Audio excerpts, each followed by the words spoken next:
Gravando, gravando aula e com essa dica musical aqui, ó, sensacional, hein? Estamos na aula 42, página 176, caderno 3, frente 2. É uma aula que continua falando sobre reflexão de ondas. Toda a teoria de reflexão de ondas já foi falada na aula anterior, que foi a aula 41, então essa daqui é uma aula só de exercícios, tá? Então, na página 176, vocês têm aí algumas figuras, alguns exemplos de reflexão de ondas. Então, eu vou recordar duas coisas importantíssimas de reflexão de ondas, tá? Primeiro, comprimento de onda, lambda, frequência da onda, f, velocidade da onda, v, não variam na reflexão. Então, se uma onda vem, bate em algum lugar e reflete, bateu e voltou, ela mantém a velocidade, mantém a frequência e mantém o comprimento de onda. O que pode variar na reflexão de uma onda é a fase ou não. Então, nós temos dois casos, reflexão com inversão de fase e reflexão sem inversão de fase. Quando eu tenho reflexão com inversão de fase, quando esta corda, por exemplo, ó, esse é um exemplo de uma corda. Quando esta corda está presa aqui, ó, no cimento, por exemplo. Então, eu chumbei a corda lá no cimento. Ou fiz um nó aqui, ó, muito apertado. Essa superfície passa a ser chamada de superfície fixa. Então, na hora que eu dou um pulso, esta onda propaga-se nesta corda. Nesse exemplo, ela está se propagando em forma de crista, tá? Quando ela bate aqui na parede, ela retorna invertendo a fase, ou seja, ela está voltando em forma de vale. Isso acontece quando esta é uma superfície rígida, uma superfície fixa, tá? Quando eu tenho uma superfície aqui, ó, que não é fixa, então eu faço um nó não muito forte, um nó mais fraquinho, um nó mais frouxo, ou quando eu tenho aqui, por exemplo, aquela argola da rede, quando você coloca a rede na parede, né? Então, ela é chamada de superfície livre. Então, na hora que eu dou um pulso nessa corda, ela está se propagando em forma de crista, ela volta sem inversão de fase, ó. Ela retorna também em forma de crista. Então, vocês têm aqui, ó, nessa tela, um resumo de tudo sobre reflexão de ondas. A fase pode ou não variar, depende aqui, ó, de como ela está presa, tá? Mas comprimento de onda, frequência e velocidade não variam. Então, se você pegar essa onda aqui, ó, essa figura que eu estou mostrando, ela tem uma determinada velocidade, um determinado comprimento de onda e uma determinada frequência. Ela bate na parede e volta. Ela volta com a mesma velocidade, com a mesma frequência, com o mesmo comprimento de onda, ok? Essa tela aqui, como eu falei para vocês, é um resumo de tudo sobre reflexão de ondas. Certinho, pessoal? Enquanto vocês terminam de copiar e observar, eu vou tomar um golinho de água.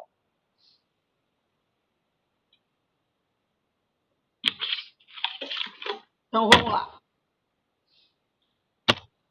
Aqui eu coloquei mais alguns exemplos, peguei algumas figurinhas que vocês têm aí no caderno. Vocês têm um monte de figuras aí no caderno, vocês têm aí um monte de exemplos, tá? Então, eu tenho aqui, ó, a luz vinda do Sol, raios que chegam na Terra praticamente paralelos. Num dia muito quente, o que acontece? Este ar aqui, ó, próximo do asfalto, ele se aquece muito mais do que esse na camada superior. Então, eles ficam com índices de refração diferentes. na hora que a luz do sol bate aqui, ela não consegue penetrar nesta camada. Ela tem um comportamento aqui, é como se fosse um espelho. Então, o raio de luz bate e retorna. Bate e retorna. Esse é o fenômeno da reflexão total que vocês já aprenderam no caderno 1, tá? Para ocorrer a reflexão total, ela sempre precisa ir do meio mais refringente para o meio menos refringente e o ângulo de incidência deve superar o ângulo limite, tá? Isso nós já aprendemos, mas o que eu quero dizer aqui para vocês é o seguinte: aqui na incidência e aqui na reflexão, velocidade, comprimento de onda e frequência, ó, não mudam, continuam iguais, tá? Um outro fenômeno que ocorre na reflexão total é a fibra ótica. O raio de luz entra, ó, ele sofre inúmeras reflexões totais e ele se propaga dentro da fibra ótica, tá? Esse é um outro exemplo de reflexão. Também tem a reflexão sonora, gente, o eco. A mulher grávida vai fazer um ultrassom, ó. Então, o som sofre reflexão como qualquer outro tipo de onda. Essa propriedade tem aplicações práticas na medicina, né? Como a ultrassonografia. Ó, o rapaz aqui no som, ó, ele bate na parede e retorna, dá eco. Aqui você tem um morcego, ele emite um ultrassom, bate na presa, ó, reflete e ele consegue saber onde está a presa, tá? Então, essas figuras todas aqui estavam na aula 41, estão se repetindo na aula 42, tá bom? Então, eu fiz um resumo de reflexão de ondas e agora nós vamos para a página 179 fazer os exercícios, ok? Então, primeiro exercício, página 179. É um exercício que vocês vão desenhar. Aí no caderno de vocês, todo esse lado direito está em branco. É para vocês desenharem o pulso refletido. Então, complete o quadro a seguir com o pulso ou raio refletido, depois de interagir completamente com o obstáculo. Pessoal, figura 1, ó, pulso incidente ou onda incidente. Eu tenho uma onda, olha a onda, olha a onda, olha a onda, olha a onda. Tá vendo a onda aqui, ó? Então, eu tenho uma onda aqui incidindo em forma de crista. Ela vai bater numa extremidade fixa, rígida, dura. Então, ela volta com inversão de fase. Ela foi em forma de crista, ela está voltando em forma de vale. Então, vocês têm que desenhar isso aqui, ó. A extremidade fixa, a onda voltando com inversão de fase, ok? Como ele desenhou o vetor velocidade, vocês desenharão também o vetor velocidade, lembrando que velocidade, comprimento de onda e frequência não variam, ok?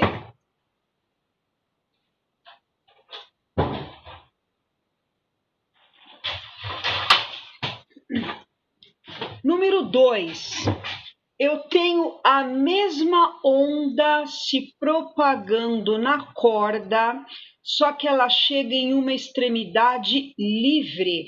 É aquele gancho lá da rede, que eu coloco a rede no meu quintal. Se a extremidade é livre, ela volta sem inversão de fase. Então, ela foi, ó, em forma de crista, retorna em forma de crista com a mesma velocidade, ok? O item 3, eu tenho um pulso misto. O que é um pulso misto? Ele tem uma crista e um vale. Gente, olha aqui, acompanha a setinha, ó. Essa crista aqui chega primeiro aqui na parede. A extremidade é fixa, então ela inverte a fase. Então, olha aqui, essa crista, ó, bate na parede e volta com inversão de fase. Olha ela aqui, ó. É essa daqui, ó. Era crista, bateu e voltou em forma de vale. Em seguida, vem atrás o vale. Olha o vale aqui, ó. O vale vem, bate, inverte a fase. Olha o vale aqui, ó. Ele volta em forma de crista. Tá vendo? O comprimento de onda mantém-se o mesmo e a velocidade que ele representou mantém-se a mesma. Vocês estão vendo que a configuração da corda fica igual, o pulso refletido nesse desenho fica igualzinho o pulso incidente, mas o detalhe importante é esse, ó. Isso que eu estou mostrando para vocês, ó, essa crista bateu e voltou aqui, ó, em forma de vale, tá? E este vale bateu e voltou em forma de crista, ok? Deu tempo de copiar, pessoal? Posso virar a página? Então, esse foi o item 1, 2 e 3 do exercício 1. Próxima página, itens 4, 5 e 6. No item 4, eu tenho uma parede rígida. Então, eu tenho aqui, ó, ondas retas propagando-se com uma velocidade v e tenho ó, um comprimento de onda lambda. Bate na parede, refletiu, ó. Tá aqui, bateu e voltou. Ele desenhou aqui esse ângulo alfa, o ângulo aqui é o mesmo, tá? Se a onda era reta, gente, continua sendo onda reta, com a mesma velocidade e com o mesmo comprimento de onda, ok? Então, essa é a figura do número 4. O número 5, eu tenho ondas circulares. Se ela for bater numa parede rígida, ela volta com inversão de fase. Se ela está indo ó, em forma de convexo, ela retorna em forma de côncavo, tá vendo? Ó, você inverte a fase, mas continua com a mesma velocidade e com o mesmo comprimento de onda. Beleza? E o número 6, eu tenho um raio de luz. Só me acompanha que eu vou dar um tempo para vocês copiarem, tá? Eu estou indo rápido, mas eu não vou virar a página, não. Então, ó, eu tenho um raio de luz luminoso, ele colocou esse ângulo aqui. Aqui eu tenho um espelho E1 e aqui eu tenho um espelho E2. Então, vamos lá, ó. Raio incidindo no espelho. Tracei a reta normal. Se aqui é 30, o ângulo de incidência aqui é 60, o ângulo de reflexão também é 60. Bate no espelho, reflete e vai bater no espelho lá de baixo, tá? Gente, se esse ângulo é 60, esse ângulo aqui é 30 graus. Ó, se aqui é 60, aqui é 30, 90, 60, então aqui é 30 de novo. Incidência 30, reflexão 30, tá? Se aqui é 30, aqui é 60. Então, essa é a figura para o espelho, tá? Enquanto vocês copiam, vamos ouvindo a musiquinha aqui.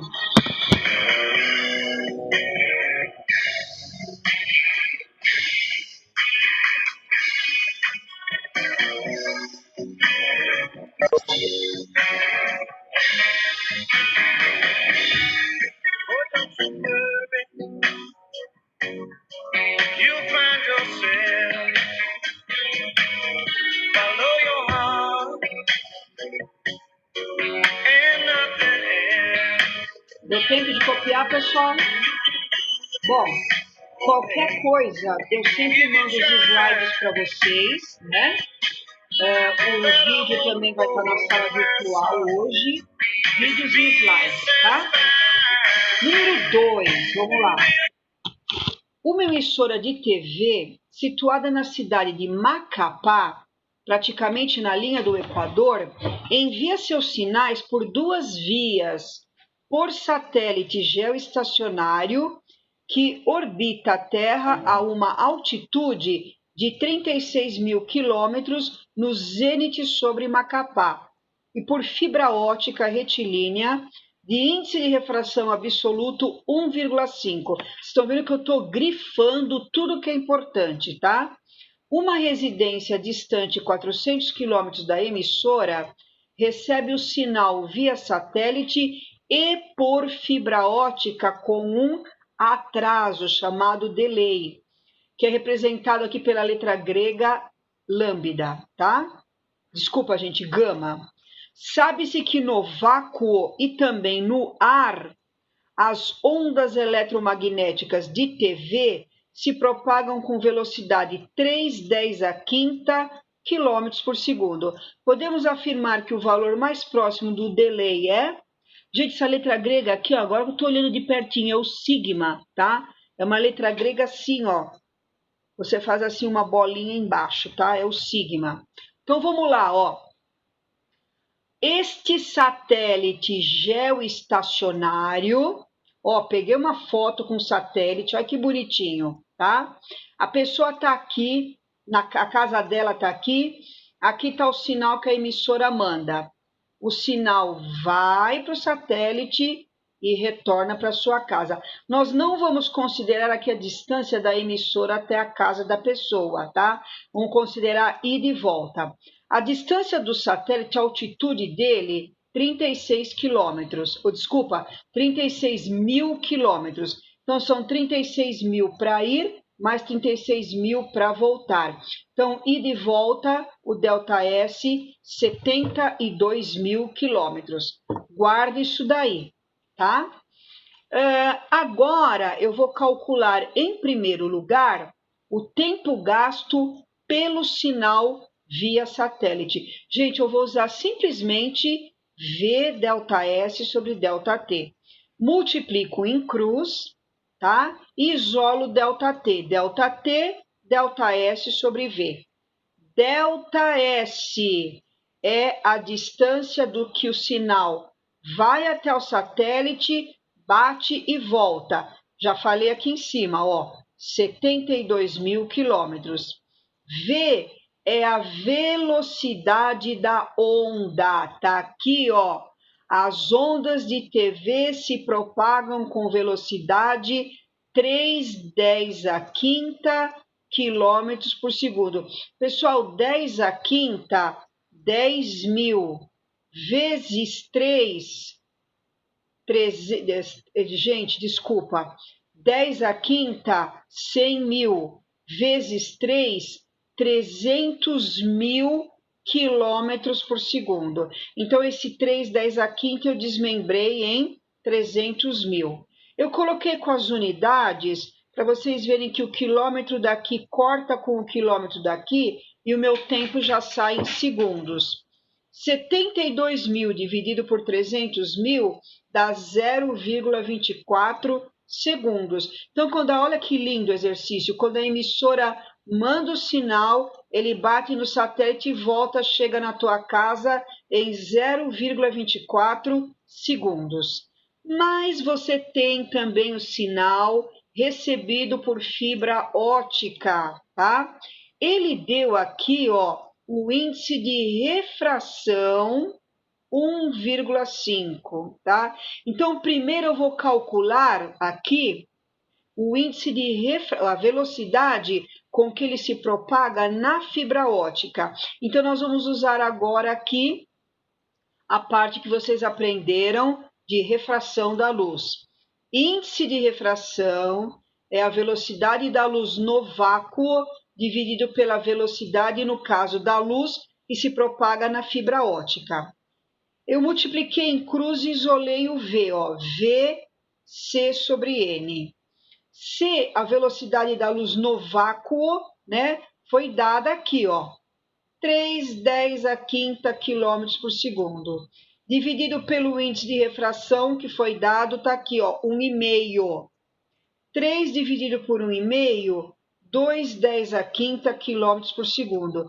Essa é a velocidade com que o sinal se propaga na fibra ótica. Agora eu vou calcular o tempo, ó. Como eu já tinha feito aqui, delta T, delta S sobre V, ó, já peguei a formulinha pronta. Delta T, delta S sobre V. Delta S está aqui, ó, a residência está a 400 quilômetros da emissora, que vai por fibra ótica.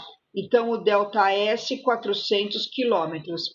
E a velocidade de propagação na fibra ótica, calculei aqui, 2,10 à quinta quilômetros por segundo. Quilômetro cortou com quilômetro, também para vocês verem que o tempo sai direto em segundos. Gente, 400 dividido por 2 dá 200. 10 à quinta está embaixo no denominador, sobe para o numerador trocando o sinal do expoente. Era 5, vira 10 a menos 5. Aí eu vou andar com a vírgula para a esquerda para o expoente sumir. Então, ó, acompanha aqui a setinha. Menos 5, menos 4, menos 3, menos 2, ó, estou aqui na frente do 2, menos 2, menos 1, 0. Então, o sinal por fibra ótica chega em 0,002 segundos. O que é o delay? O delay sigma é a diferença entre os dois tempos, né? 0,24 menos 0,002 vai dar 0,238 segundos, alternativa B de bola.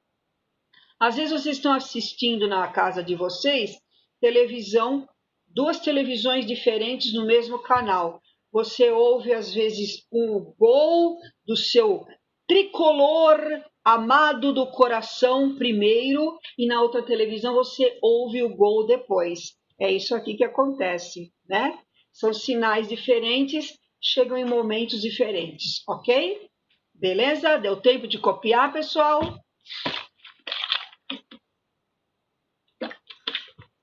Próximo exercício, número 3.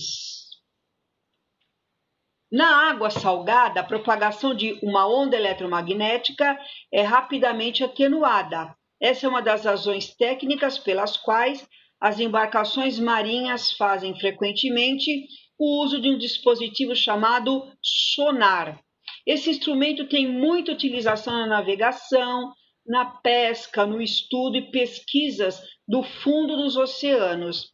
Seu funcionamento consiste na emissão de uma onda sonora que, ao encontrar um obstáculo, sofre reflexão e retorna ao local de origem. Calcule o módulo da velocidade do som nas águas representadas na figura, sabendo que o eco retorna após 0,02 segundos, tá? Gente, ele emite aqui, ó, um ultrassom, por exemplo, o sinal bate no fundo do mar e retorna, tá? A profundidade aqui, 14,5 metros. Ele disse que o eco retorna em 0,02 segundos. 0,02 segundos é o tempo de ida mais o tempo de volta. Então, só o tempo de ida ou só o tempo de volta é a metade disso. Então, ele demora 0,01 para ir e 0,01 para voltar. Então, só para descer, para percorrer os 14,5 metros, ele gasta 0,01 segundos. O que eu fiz aqui, gente? Nada mais, nada menos que V ΔS sobre ΔT. ΔS, 14,5, está na figura, e o tempo 0,01. Vai dar 1.450 metros por segundo. Essa é a velocidade de propagação do som na água salgada deste mar, ok? 1.450 metros por segundo.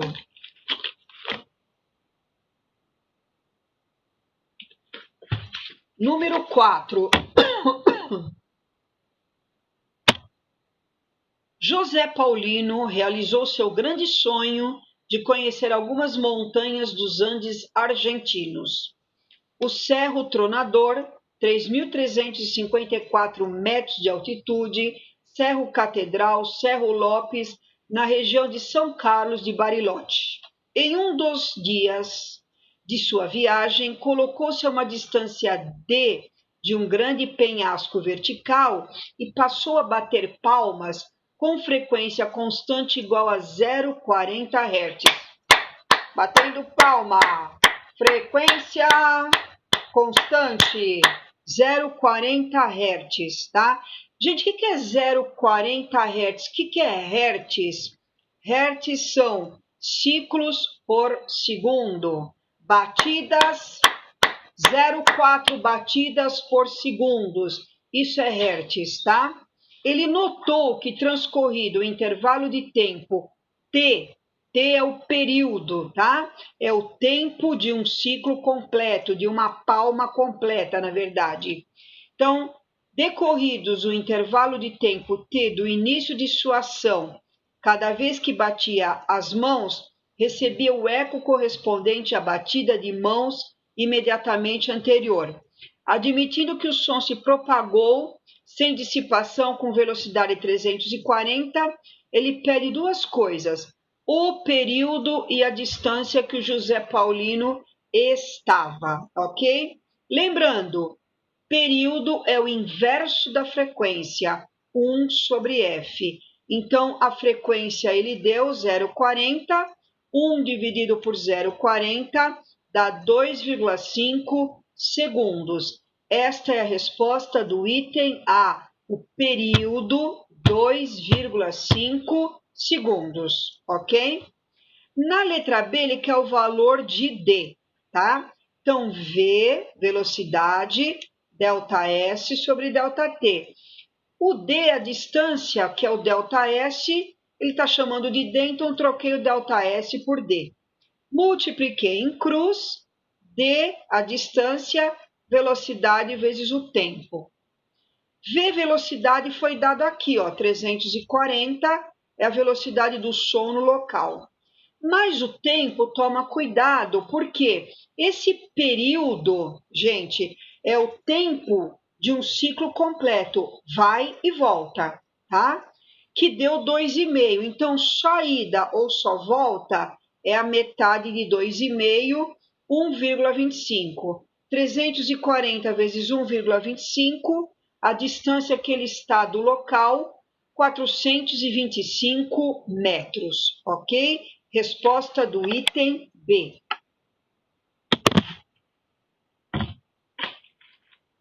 Deu tempo de copiar?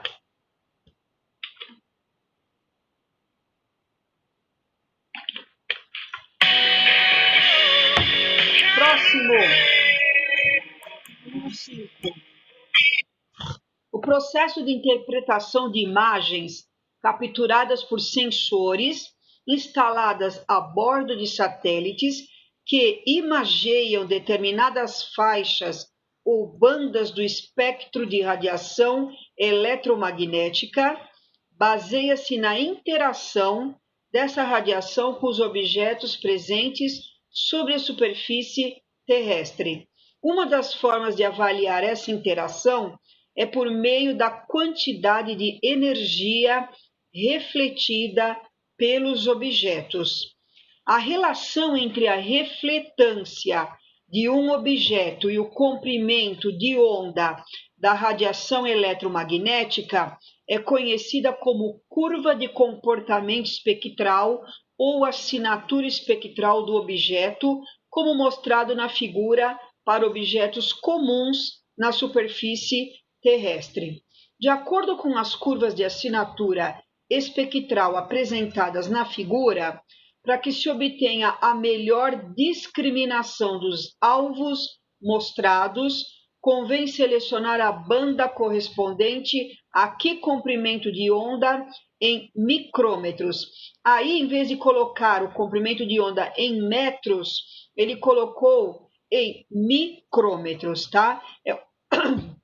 Desculpa, gente, é uma unidade muito pequena. O micro é 10 elevado a menos 6, tá?